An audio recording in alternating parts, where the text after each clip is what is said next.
Welcome to the Janelle King Show. I'm Janelle King, and this is Extra 106.3, and this is where we discuss kitchen table topics that are typically banned from family gatherings, but are absolutely necessary in order to have a strong republic. And I hope your family gathering was wonderful this past weekend, this past Memorial Day weekend. I know that it is definitely a emotional time for many, especially if you are someone who has lost a family member who served this great country. Thank you for your service. And to all of our veterans and individuals who are in active duty, thank you for putting your life on the line for me, for us. I'm so grateful. I wanted to talk about this topic last week, but I also did not want to interrupt your traveling and whatever else you had going on last weekend. So I ran a replay episode last week. I hope you enjoyed that. But this week, I want to go ahead and dive into this. I'm going to talk about, or I should say, today's table topic is the lies, or should I say the demise, of the Democrat Party. We're talking about the lies of the Democrat Party. You know, I find it interesting that we're finally seeing the lies of this party being talked about publicly and put on display. As Republicans, we have had to push for good policy so much, oftentimes while also fighting the lies and the narratives simultaneously. And we've done this for decades, and we will continue to do this. And particularly as a Black Republican, it has been especially hard to have conversations with liberals, particularly in my community, due to the many mischaracterizations and just the flat out lies that have been sown in order to keep a grip on this voter base. So today is time to discuss some of the biggest lies ever told by the Democrat Party, lies that have caused so much destruction, so much discord within many of our homes, lies that have led to extreme anxiety, in some cases, even death. It's time to place all of these lies into one basket starting today. Which are the lies that we're going to be discussing? Well, we're going to talk about quite a few, but we're going to start with Joe Biden and his administration covering up his health. We're going to talk a little bit about universal health care and all the stories around that. Just the racism narrative, specifically the big switch. You know, they say that all of a sudden in the 60s, everybody who was Democrat became Republican. Everybody who was Republican became Democrat. I know it sounds ridiculous, but many people believe it. We're also going to talk about the role of government and how each party sees it and how it is messaged to the base, as well as we're going to skip the current events and we're going to just dive into the Joe Biden stuff. But I really want to ensure that we close the show with some tips that will prevent you from continuing to get caught into the web of lies. All right, let's get started. First lie up, Biden's health. We got to talk about this. So Biden has cancer, or should I say he has had cancer and we're just now finding out about it. Well, I don't know. Let's not get ahead of ourselves. Either way, this has been a shock to all of us and has sent shockwaves through both parties, whether you're Republican or Democrat. You have a lot of Democrats who are scrambling right now to decide whether it's better to continue to lie in order to keep up appearances. Then you have on the other side of the coin, you have Republicans, the Republican Party, which is having this I told you so celebration right now. I think we all are seeing ourselves in that. But we have to decide. Are we going to beat up on our liberal friends or are we going to find compassion? Because I honestly believe that a lot of our liberal friends were deceived just as much as we were, if not more, because in a lot of cases they were asking questions, expecting a direct answer, and they were getting something else. So no matter which side of the aisle you are on, what is certain is that there is a lot of explaining that has to happen. But I have a theory. And I think that it will highlight all the trickery that has been going on. But first, let's start from the top. Let's hear what Karine Jean-Pierre stated when questioned by the press about these lies. Here she is in February of 2024. How is President Biden ever going to convince the 3/4 of voters who are worried about his physical and mental health that he is okay, even though in Las Vegas he told a story about recently talking to a French president who died in 1996. I'm not even going to go down that rabbit hole with you, sir. What is We're the going to rabbit hole? Go ahead. He said go he ahead. talked to Mitterrand. Go ahead. You saw the president in Vegas, in California. You've seen the president in South Carolina. You saw him in Michigan. I'll just leave it there. Go ahead. That was quite dismissive, I'm sure. Yeah, that's how she was in 2024 February. But here she is after the debate in July of 2024.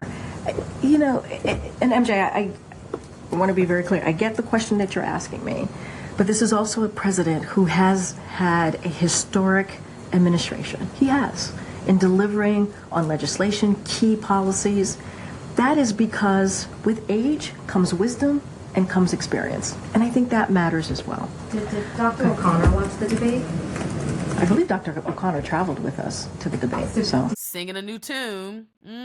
She's like, no, let's not talk about his health. Let's talk about all of his accomplishments. Of course, we've sent a comprehensive report out there. You all should have it. He's great.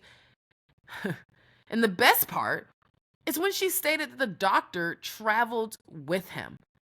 I mean, you have a doctor who travels with you and you didn't know you had cancer? Okay, anyway. Fast forward to the most recent news. So yes, we just got this information within the last half hour or so. So I do just want to read the statement from the personal office of former President Joe Biden. It says, last week, President Joe Biden was seen for a new finding of a prostate nodule after experiencing increasing urinary symptoms.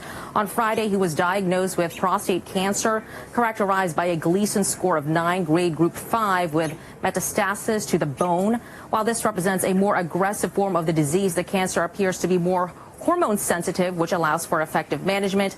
The president and his family are reviewing treatment options with his physicians. So there have been a lot of headlines and concerns regarding the president's. Let's make sure we emphasize the portion of the statement that reads that it came as he started to experience increased urinary issues. So hold that for a second, okay? I want you to hold that for a second. The term increased urinary issues.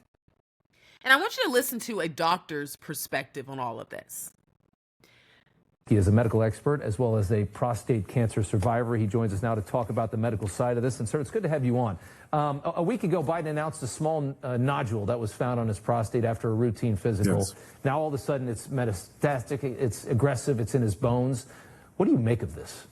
Well, that actually is what tipped me off. But for one thing, we don't even do the digital rectal exam anymore. We follow PSAs. And so this whole notion that somebody who's the president of the United States, who's getting the best quality health care, oh, we just happened upon a little nodule in it during the workup, and boom, all of a sudden it's metastatic disease. No, just everything you said in your monologue was absolutely correct and accurate. It doesn't happen like that. What's even more interesting is speculating that indeed he probably has had, I'd say, less than 2% chance that he presented with metastatic disease, maybe even below that. Only time I've ever seen that happen is that people who aren't getting regular health care. But the really interesting speculation would be perhaps he has had it for a couple of years, and once it gets away to the bones, it's metastatic disease. The treatment is androgen deprivation therapy, and the side effects of that are cognitive slowing, cognitive decline, loss of muscle mass, and falls. Did we not see evidence of that over the last 2 years? It would explain a lot. So now that you have heard all of that, I have a theory. I truly believe Biden was diagnosed with prostate cancer either before or during his presidency. I believe this because my brother, unfortunately, was diagnosed with stage 4 prostate cancer that spread to his bones, which means it also metastasized. And he was told that he had it in his 30s. My brother was diagnosed at 40. I know that's a whole other conversation that we have to have about these young people getting cancer. Thank God my brother recently beat it, but he went through aggressive hormone treatments and chemotherapy, and it was brutal for a 40-year-old. I can't imagine what Biden is going through at 80. So I do not wish cancer on anybody, and I think it's very evil if people are saying things like, this is what he gets or whatever. Like, that's just very evil. But I do think that we have to pay attention to some of the small details that has been presented to us as this story unfolds. That being said, listening to Dr. Drew discuss the side effects of the medication he could be taking further enhanced my theory. And not only that, but also the portion of the statement that the Biden team put out that referred to the increased urinary issues. He's the president of the United States. He's 80 years old. Any urinary issues should have prompted the doctors to do a prostate exam. You know, my brother, he did not have any symptoms that stood out to him until he did. And at that point, that it had already spread outside of the prostate. So they want us to believe that Biden was having some urinary issues. And it wasn't until he started having more issues, then they decided to give him a prostate exam. That's the story that they are running with. That's what they want us to embrace. And I'm being honest, I'm just not buying it. I believe that he was already showing signs of aging. I believe that he then got diagnosed, and because it's a treatable cancer, I truly believe that they thought that they could treat him, have him get better, then they would win re-election and no one would ever know. And that's the only theory, to be honest, that makes sense to me. Telling me that he was in perfect health without any issues until they discovered stage 4 prostate cancer is absurd. But if it was true, every single doctor in the White House must be fired. I truly believe that something like this can totally be seen if Jill's was hands-on in her marriage as much as she's hands-on in this country. So trying to make me believe that she somehow missed all the signs just sounds absolutely ridiculous. But if I'm being truthful, it isn't the cover-up that is the most disturbing. It's all the lies that they continue to spread while doing it with a straight face. It's the misleading information that's coming from the political pundits. It's the gaslighting and the playing in our faces when we could clearly see that he was not okay. They behaved like we were all too dumb to decide what's best for us. So they would rather parade him around like he's fine, knowing something was off. This is why I am tackling additional lies in this show. Because this is the character of the Democrat Party. They truly believe that their way isn't just the right way, but it's the only way. They really do believe in the concept of by any means to get to an end. And as a result, they will lie directly to your face if it means they will get what they want.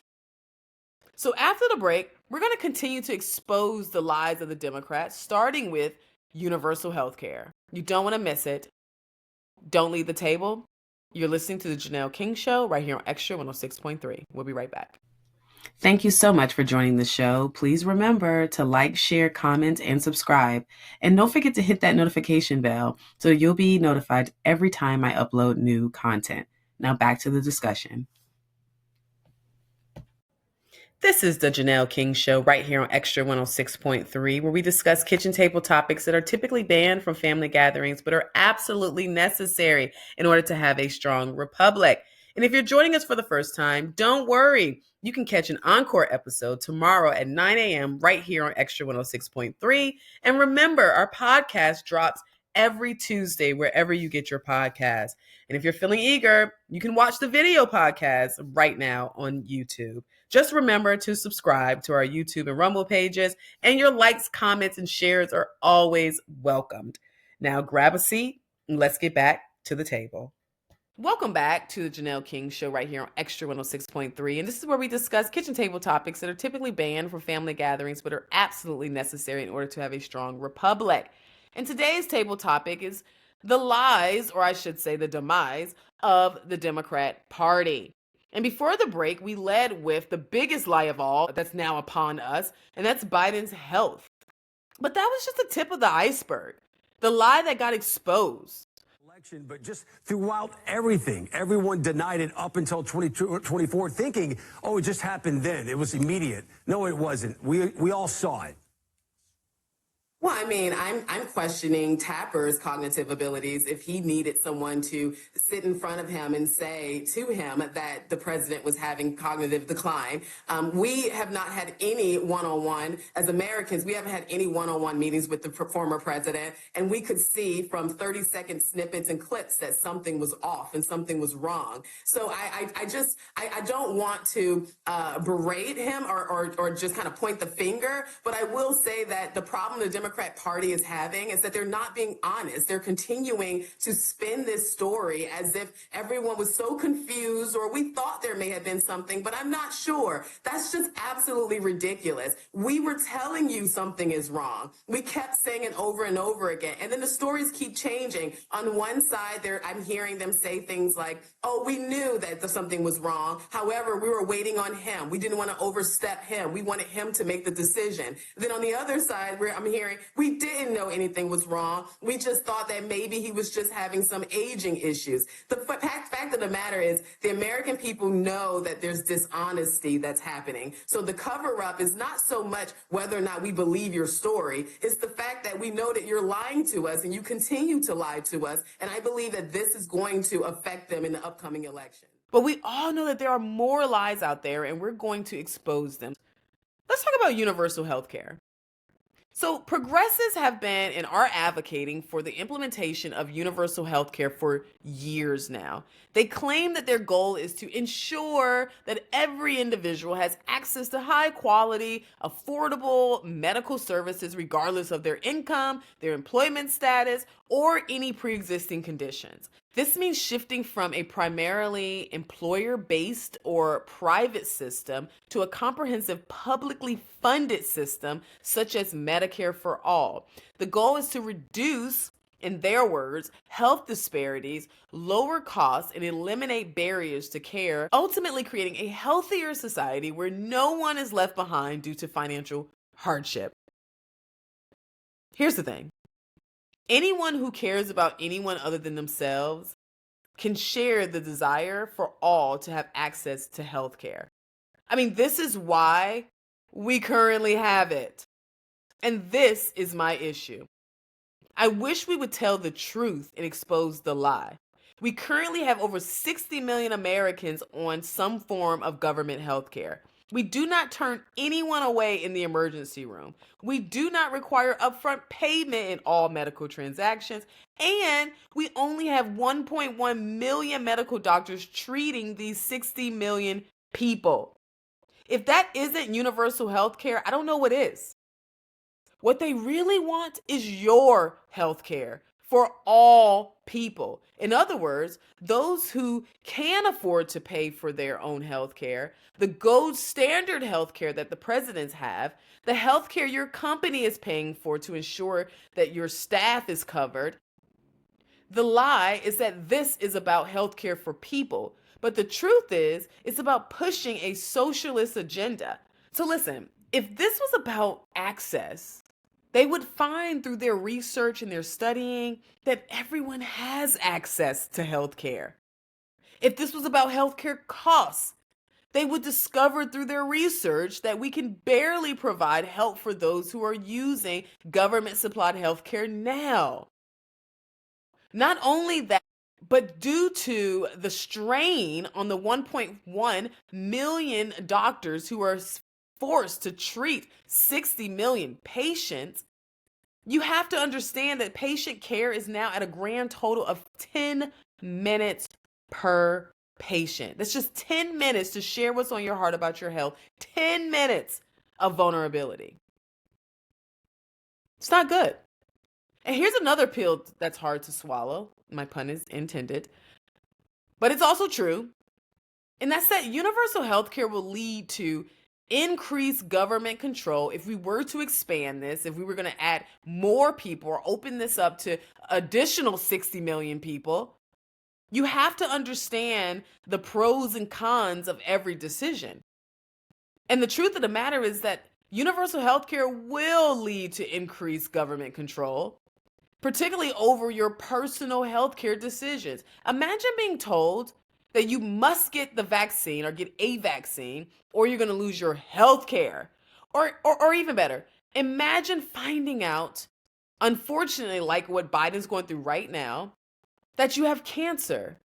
And while you may have access and a few dollars to cover the costs, you have zero input in what care they choose to give you. Because it's not about you. It's always going to be about the bottom line. So if you think that you're going to get some expensive healthcare that is government funded simply because the government is paying for it, look around at every government funded program you know. Is it giving gold standard to you? I don't think so. And because the government is running on our tax dollars, other people's money, the other people who do not want to work hard to pay for everyone else. But if it was forced on us, we would certainly pay for it, but we're not going to fund the most expensive option, particularly while they're fighting to maintain the basic option in our homes as a whole. Many of the people who are paying into our system are people who are barely making ends meet themselves. They're just holding on. They're in the middle class trying to hold on. But you want them to pay for your health care. I mean, this is why those who live off the government are seen as lazy. Because the work that is paying for your support is more than what is required to receive the support. So government-run programs become inefficient, they become stifling to competition, and ultimately they compromise the quality of care. And I think it also sets a precedent for broader socialist policies, ultimately diminishing individual responsibility and free market principles. And these are principles that have driven our economic growth for decades. Some may even venture to say centuries. Since we're speaking of all men, let's discuss another lie.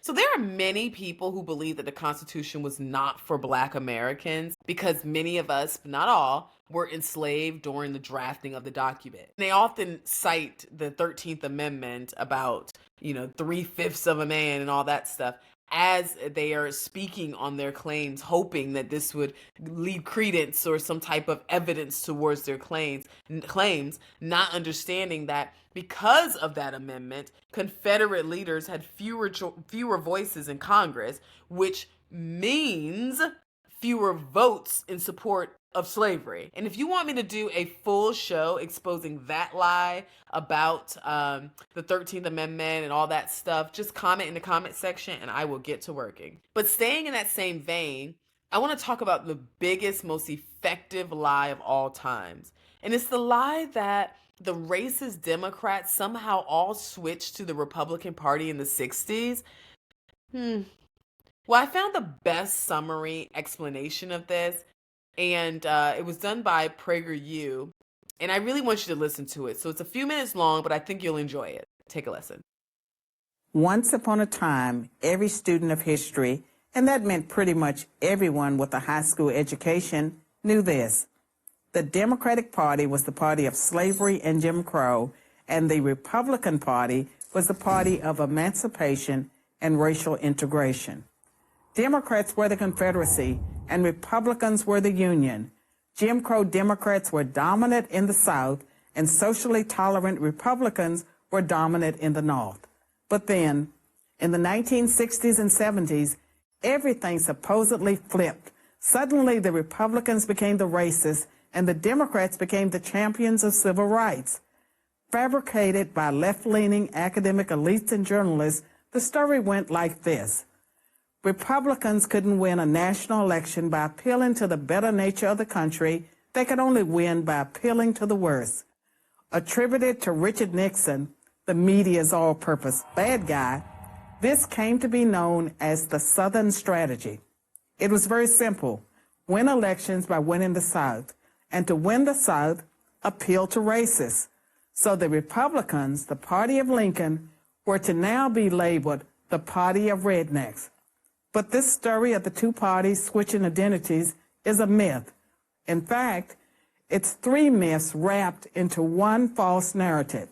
Let's take a brief look at each myth in turn. Myth number one, in order to be competitive in the South, Republicans started to pander to white racists in the 1960s.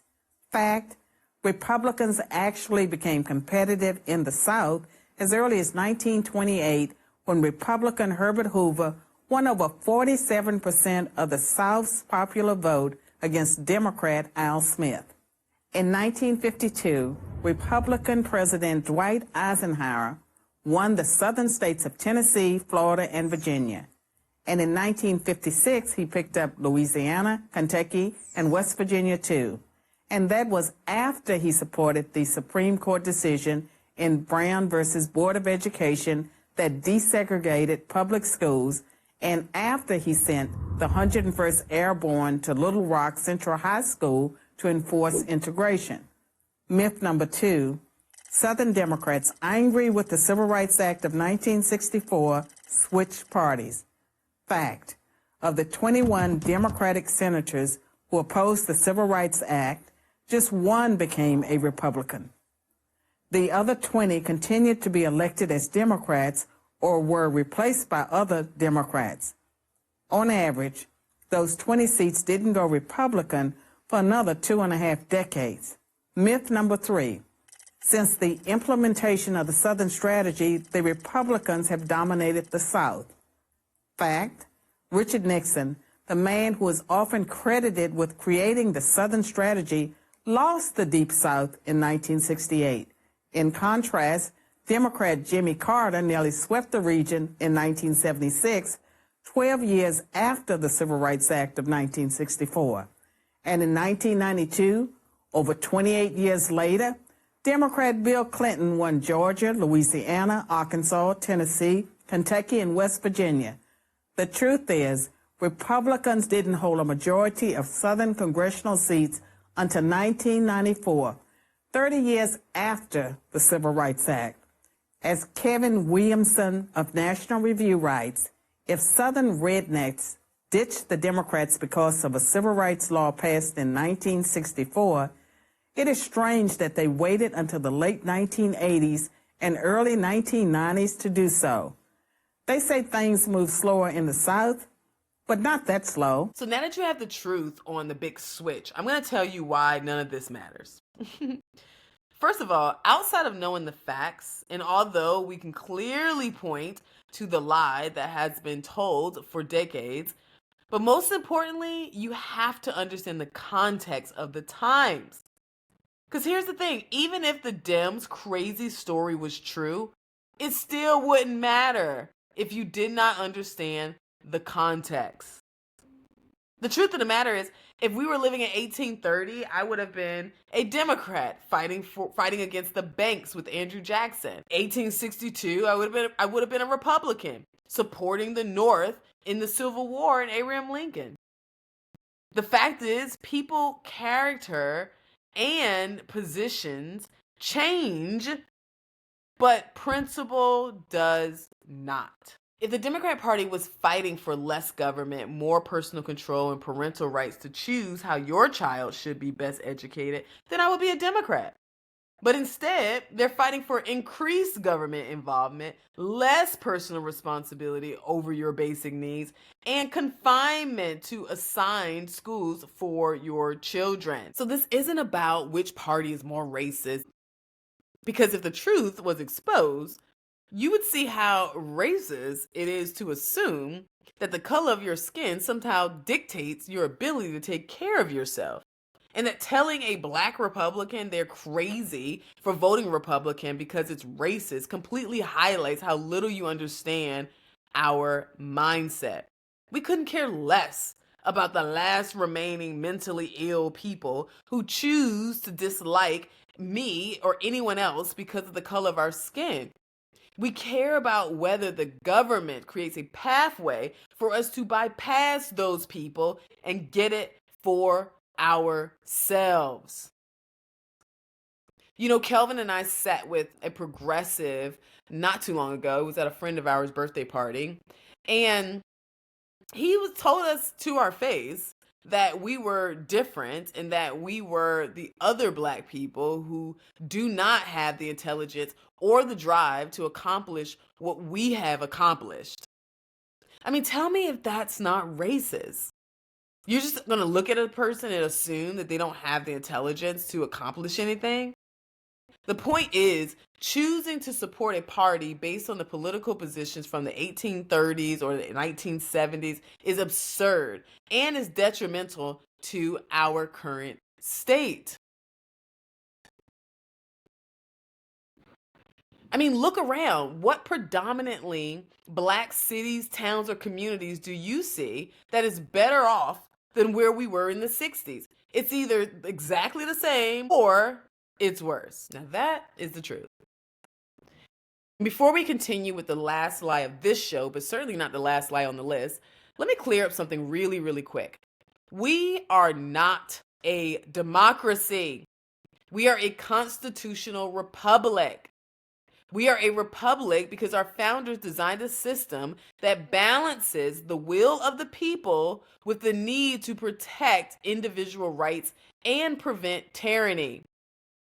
In a republic, elected officials make decisions on behalf of the citizens, ensuring that the laws are made thoroughly and with protections for minority rights. This framework promotes stability, it promotes fairness, it promotes the rule of law, and it safeguards our freedoms from the potential excess of direct majority rule found in these pure democracies. In other words, if there was a majority of racists or white supremacists, as the Dems believe exists today, a democracy would be the worst form of government because the group with the most votes would get to make the rules. And this is why we have electoral votes.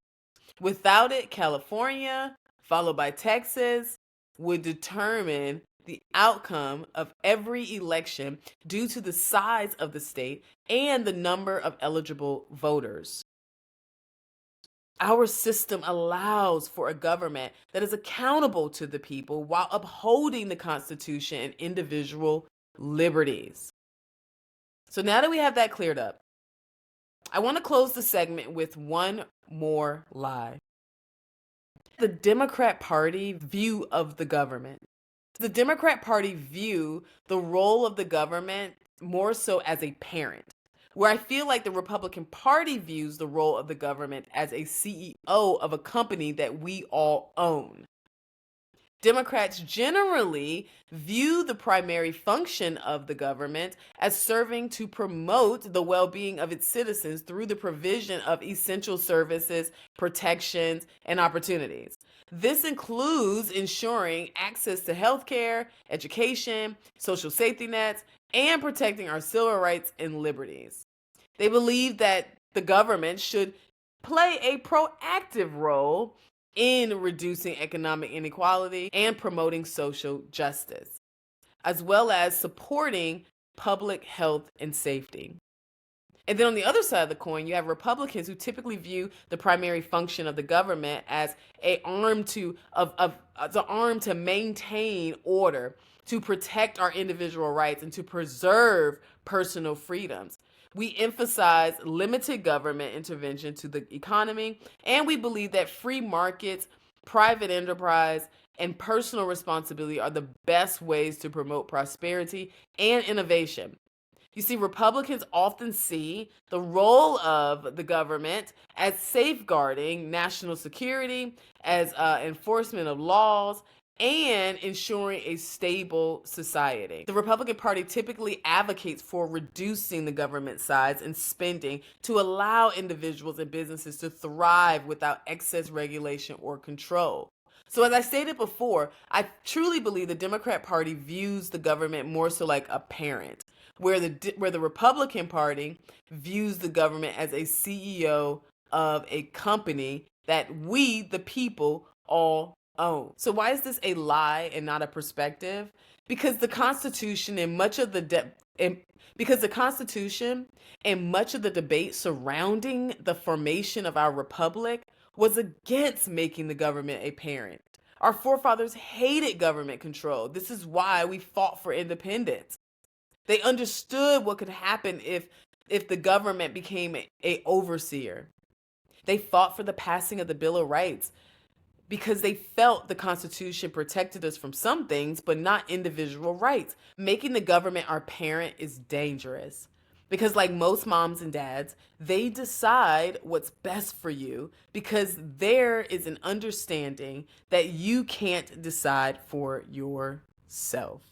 Well, I'm not a child, and I already have parents, and we should never allow the government to dictate what is best for us in our personal lives.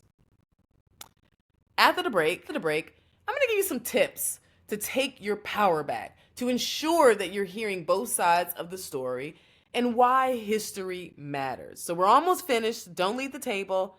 You're listening to the Janelle King Show. I'm Janelle King. This is Extra 106.3. We'll be right back.